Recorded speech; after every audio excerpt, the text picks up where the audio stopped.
जय हिंद। आज हम बात करने वाले हैं एक बहुत ही ज्यादा इंपॉर्टेंट टॉपिक पर। टॉपिक का नाम है गोलीय दर्पण के वक्रता त्रिज्या r तथा फोकस दूरी f में संबंध। अब दोस्तों इस चीज को समझने के लिए सबसे पहले हमको चित्र को समझना होगा। यहाँ पर हमने एक चित्र बनाकर रखा है। इसमें हमने क्या किया है कि एक यहाँ पर M1 M2 अवतल दर्पण बना लिया है। अब इस अवतल दर्पण में ये जो हमारा P बिंदु है ये हमारा दर्पण का ध्रुव है, और ये जो F बिंदु है ये दर्पण का फोकस बिंदु है, और ये जो C बिंदु है ये दर्पण का वक्रता केंद्र है। इतनी बात हो गई। उसके बाद में हमने क्या किया है कि एक प्रकाश की किरण मुख्य अक्ष के समांतर हम ले गए हैं कुछ, ये हमारा AB, और हमको पता है कि जब कोई प्रकाश की किरण अवतल दर्पण में मुख्य अक्ष के समांतर जाती है तो दर्पण पर टकराने के बाद में फोकस बिंदु से होती हुई आगे निकल जाती है। तो यहाँ पर ये फोकस बिंदु से होती हुई आगे निकल गई। उसके बाद में हमने क्या किया है कि इस B बिंदु से यहाँ पर हमने एक बीच में अभिलंब खींच लिया है। अब ये अभिलंब कैसे हुआ, सबसे पहले यहाँ पर हम जान लेते हैं प्रकाश के परावर्तन को। हालांकि इसको हमने पढ़ा रखा है आपको, लेकिन एक बार यहाँ पर देख लेते हैं जिससे कि सारी चीजें क्लियर हो जाए।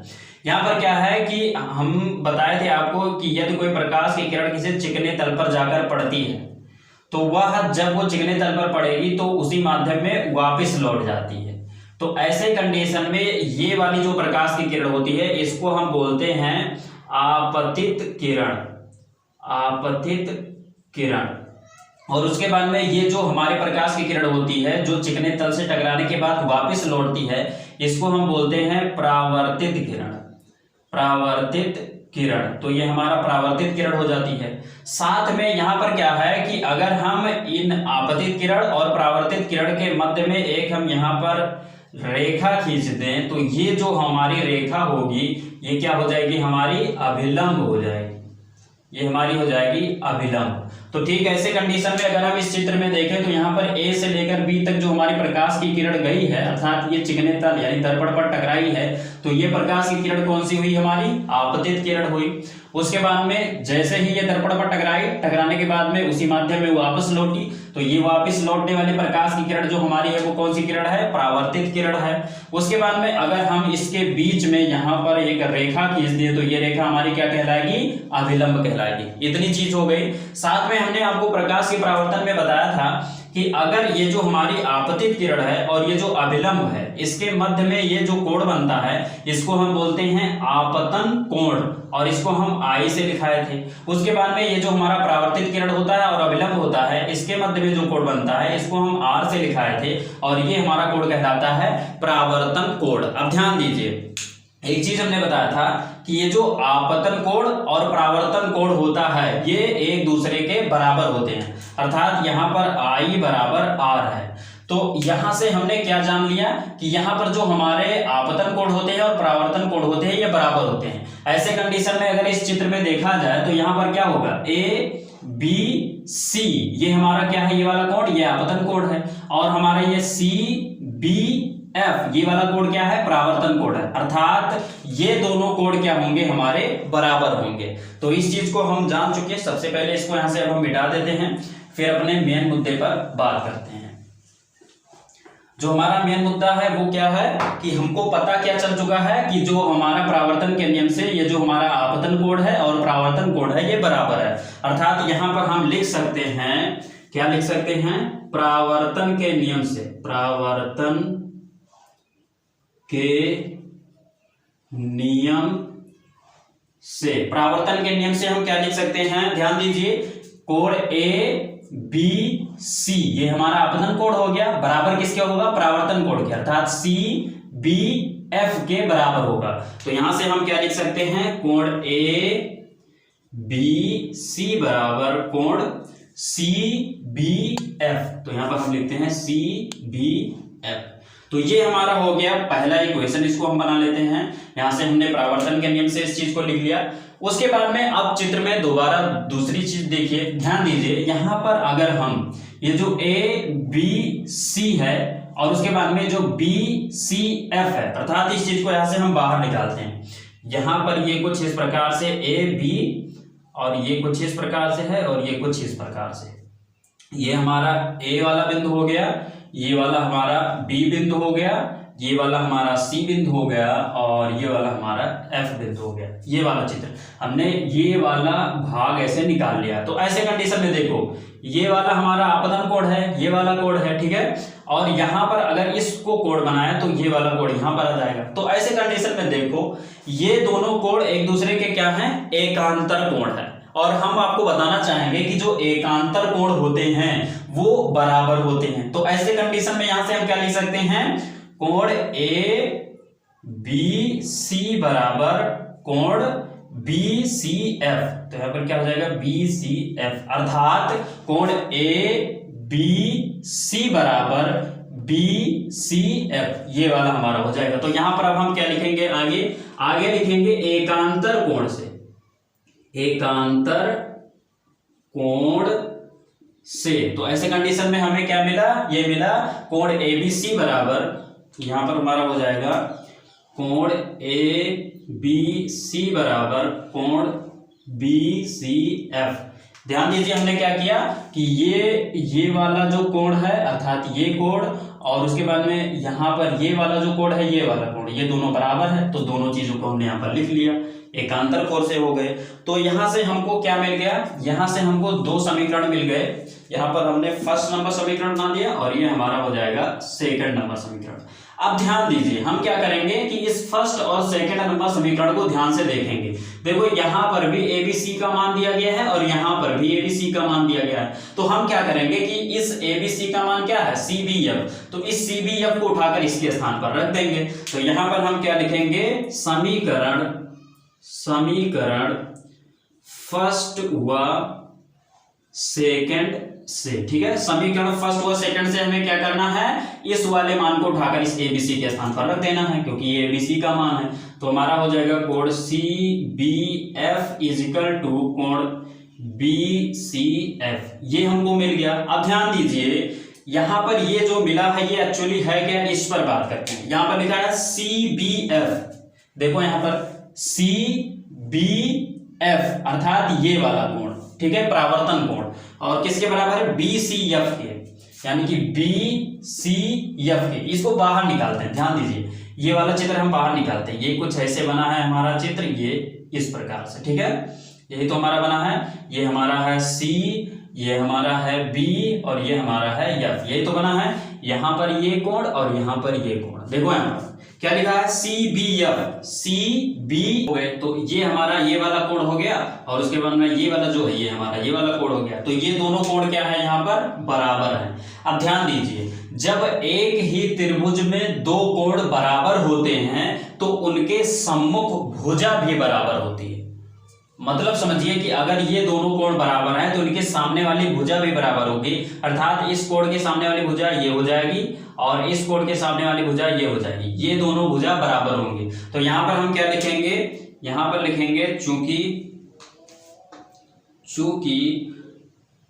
त्रिभुज बी सी एफ में दो कोण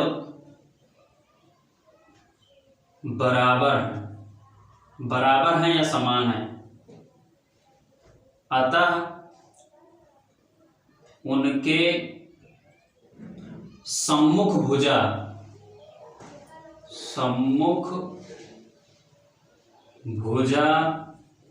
भी बराबर होंगे। तो ध्यान दीजिए यहां पर कौन कौन सी भुजा, ये जो BF है और ये जो FC है ये दोनों बराबर होंगे। तो अर्थात यहां से हम क्या लिख सकते हैं, यहां से लिख सकते हैं VF बराबर FC, BF बराबर FC। तो ये चीज हमको मिल गई। इसको हम यहां पर क्या करते हैं, इसको इक्वेशन नंबर 3 बना लेते हैं। इतनी बात हो गई, इस चीज को यहां से अब हम मिटा देते हैं। तो इतनी बात हमने क्लियर कर ली। यहां से हमने 3 समीकरण बना लिए। अब हम क्या करेंगे, इसको थोड़ा सा यहाँ पर ये कुछ इस प्रकार से ऐसे अलग कर देते हैं, ठीक है। अब ध्यान दीजिए चित्र में आपको ध्यान देना है, यहाँ पर ये जो हमारा दर्पण का द्वारक है M1 और M2, ये जो दर्पण का द्वारक है ये बहुत ही ज्यादा छोटा है, अर्थात ये बहुत ही ज्यादा पास में है। मतलब क्या है कि दर्पण का द्वारक जो है वो बहुत ही ज्यादा छोटा है। अब ऐसे कंडीशन में अगर इस B और P दूरी को लिया जाए तो BP दूरी और ज्यादा छोटी होगी, अर्थात ये बहुत ज्यादा पास पास स्थित होंगे।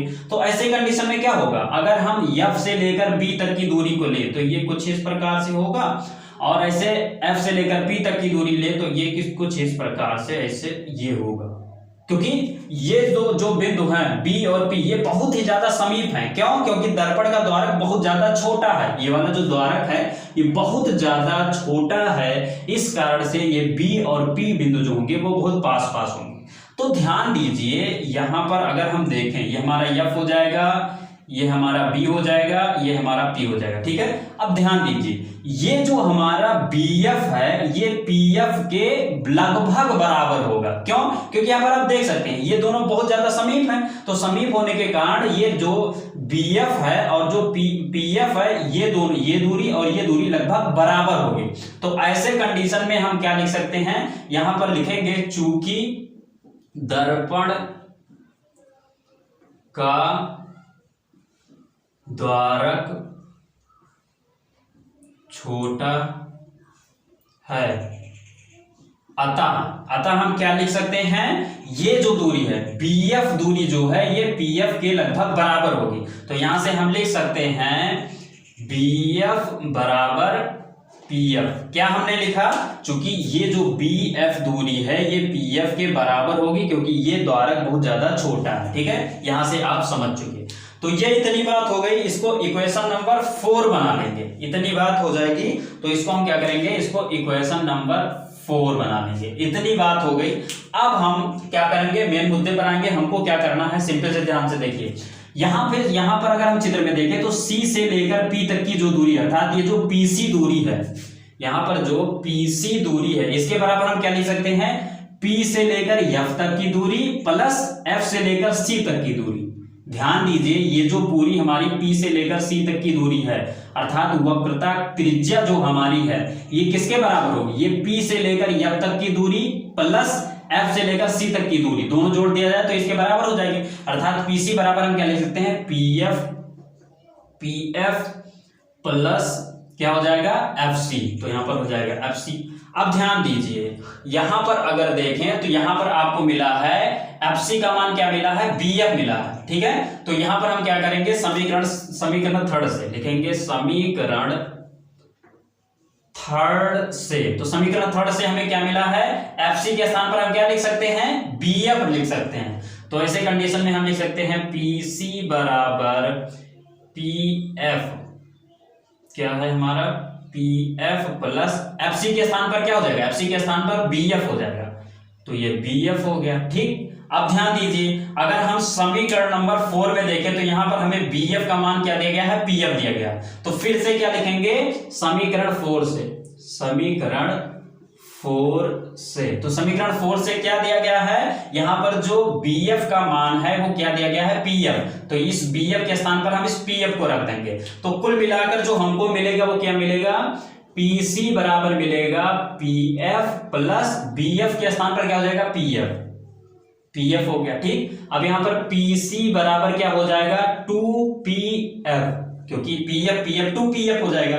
अब ध्यान दीजिए यहां पर PC क्या है, P से लेकर C तक की दूरी हमारी क्या है, इस दूरी को हम क्या बोलते हैं, इस दूरी को हम बोलते हैं वक्रता त्रिज्या, अर्थात दर्पण के ध्रुव से लेकर वक्रता केंद्र तक की दूरी को क्या बोलते हैं, वक्रता त्रिज्या, और इसको R से लिखते हैं। तो यहां पर हम क्या लिखेंगे चूंकि PC बराबर R, और लिखेंगे तथा क्या है यहां पर, ये जो हमारा, अब ध्यान दीजिए यहां पर क्या लिखा है, PF क्या है, P से लेकर F तक की दूरी अर्थात दर्पण के ध्रुव से लेकर इस फोकस बिंदु तक की दूरी को क्या बोलते हैं, हम फोकस दूरी बोलते हैं, और इसको लिखते किससे हैं, स्मॉल f से।